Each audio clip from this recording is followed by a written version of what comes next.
May mga gusto lang po akong i-clarify doon sa mga interviews at mga sagot ng nanay ko po sa mga interviews niya po.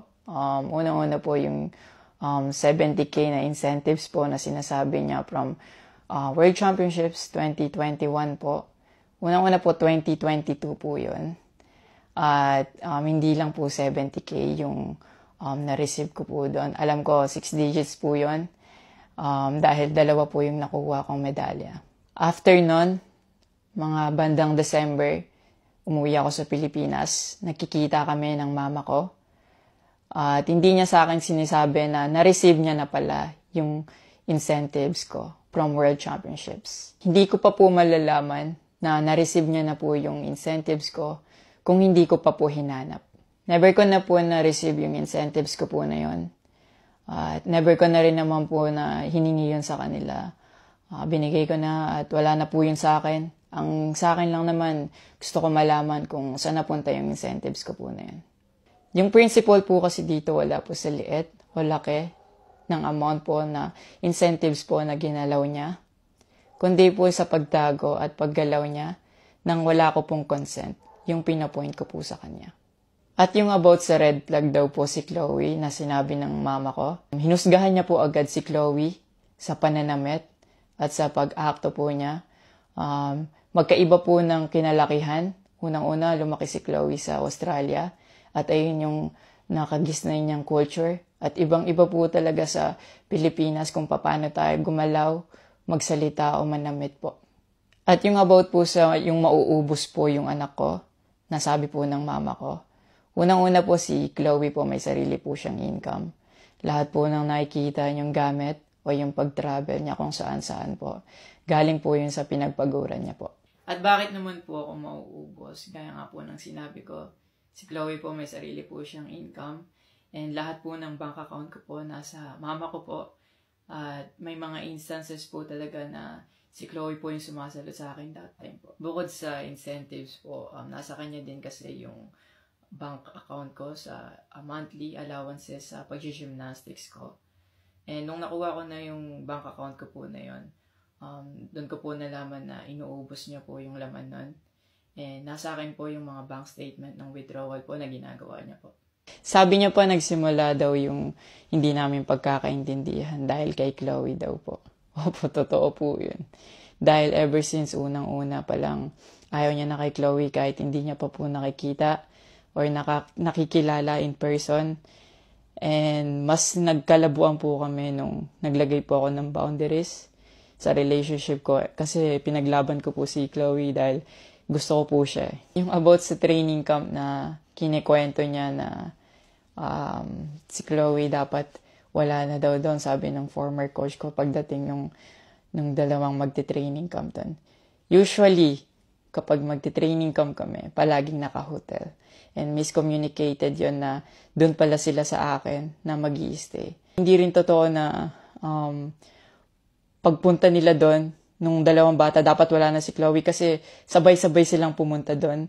Actually, nagulat pa yung former coach ko kasi nandun si Chloe. Minelcome naman namin sila talaga.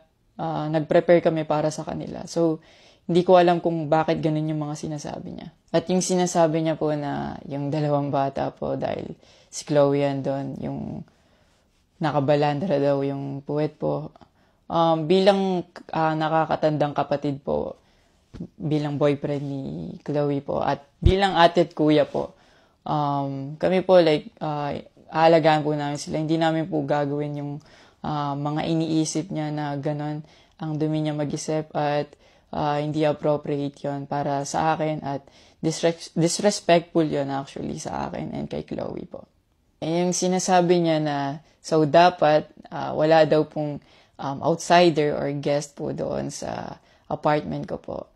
Di din po yung totoo kasi wala naman pong naka-indicate or nakalagay sa contract na bawal yung guest or outsider sa loob po ng apartment po.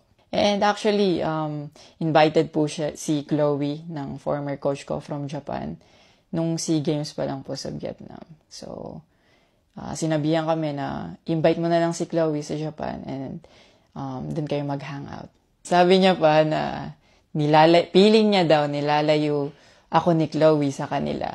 Unang-una po yun, months before nun, kasi uuwi ako parang 3 days yun.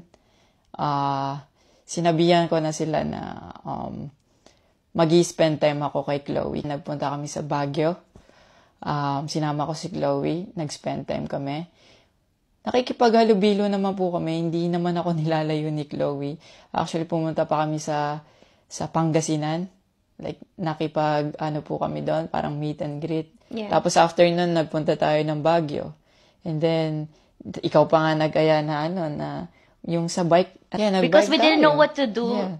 after nung kumain, because they were like, oh, what do we do? I was like, oh, let's go sa Burnham Park. Yeah. So that we can take the little kids to go biking. Yeah. So I'll just attach a screenshot of me saying sorry at that time if they felt left out when we were all hanging out sa Baguio. So you guys can just pause and read. Actually, nagkita po yung mama ko and yung family ni Chloe twice po. And then, yun, nag-usap po sila. In the last resort, my family made a group chat Yeah. na kasama everybody involved because my family wanted to address kung ano yung issues ni mom mo towards me. Yeah, kasi marami na siyang pinopost. Yeah, madami na siyang pinopost. And even though my family knew na madami na siyang pinopost, my family still welcomed them, treated them with respect, and with no judgment na pinaringgan nila yung side ng mom mo, what she had to say about me and our relationship. And then, after the group chat, she left, your mom left, and wala siyang narinig anything from my family. May recent interview po kayo na kinakongratulate niyo po ako. Kung genuine po talaga kayo, maraming salamat po. Ina-acknowledge ko po yung pagka-congratulate niyo sa akin. Pero nagpa-flashback pa rin po talaga yung masasakit niyong sinabi sa akin at yung mga hindi niyo pag-wish well sa akin. Like, tumatatak po yan sa akin talaga. Ang message ko po sa inyo na mag-heal kayo, mag-move on, at napatawad ko na kayo long time ago po. Pinagpe-pray ko na maging safe kayo palagi at nasa maayos kayong kalagayan dyan lahat. Tigilan na po natin to at i-celebrate na lang po natin yung mga ginawa po ng paghihirap, pagsasakripisyo ng bawat atletang Pilipino dito sa Olympics.